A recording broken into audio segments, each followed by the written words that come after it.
Kakinada rural నియోజకవర్గం రాజేంద్ర నగర్ శ్రీ కనకదుర్గ ఆలయానికి Kakinada rural MLA పంతం నానాజీ వచ్చారు. ఆయనకు స్థానిక పెద్దలు, ఆలయ కమిటీ సభ్యులు శాలువా కప్పి పుష్పగుచ్చం అందించి ఘన స్వాగతం పలికారు. ఆలయంలో ఎమ్మెల్యే నానాజీ శ్రీ కనకదుర్గ అమ్మవారిని దర్శించుకుని పూజలు చేశారు. ఆలయ అర్చకులు సాయికృష్ణ అమ్మవారికి పూజలు చేసి వేద ఆశీర్వచనం అందించారు. శ్రీ కనకదుర్గ అమ్మవారి ఆలయ నిర్వహణ కమిటీని ఏర్పాటు చేసిన ఆలయ అభివృద్ధి చేస్తున్నట్లు నానాజీ చెప్పారు.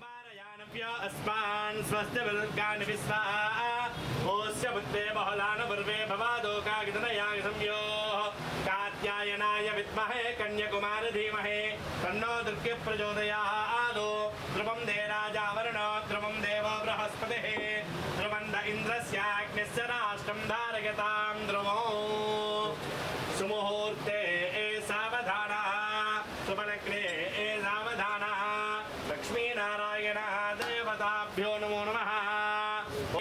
श्रियं देवी महपये श्रीर्मा देवी जहता कामसो। అందరికీ నమస్కారం. రాజేశ్వరి నగర్ రాజేంద్ర నగర్లో గల కనకదుర్గ అమ్మవారి దేవాలయంలో ఇవాళ నేను దర్శించుకోవడం జరిగింది. రాబోయే నవరాత్రి వేడుకలు సందర్భంగా ఇక్కడికి రావడం జరిగింది. అట్లాగే ఇది ఎప్పుడో 80లో స్థాపించబడినటువంటి గుడి. ఈ గుడికి ఇక్కడ అందరికీ ఆదరణ ఉంది. పెద్ద ఎత్తున భక్తులు వస్తారు.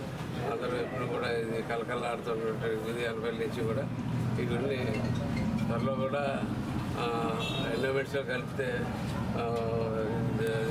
కైంకర్యాలకు కానీ పూజారి గారికి కానీ అందరికీ కూడా బాగుంటుందని ఒక ఆలోచన కలిగి ఇక్కడ ఉన్న సభ్యులు అందరూ నన్ను కోవడం జరిగింది. త్వరలో తప్పకుండా దాంట్లో కలిపి ప్రయత్నంలో భాగంగా నేను త్వరలో తీసుకుంటాను. ఈలోపు తీసుకునే వరకు మటుకు ఒక కమిటీ, ఒక గుత్తుల శివగారి ఆధ్వర్యంలో ఒక కమిటీ, ఒక 16 మందితో కలిపి ఒక కమిటీ ఒకటి ఏర్పాటు చేసి ఇప్పుడు ఈ ఉత్సవాలు అయితే చేయడం జరుగుతుంది.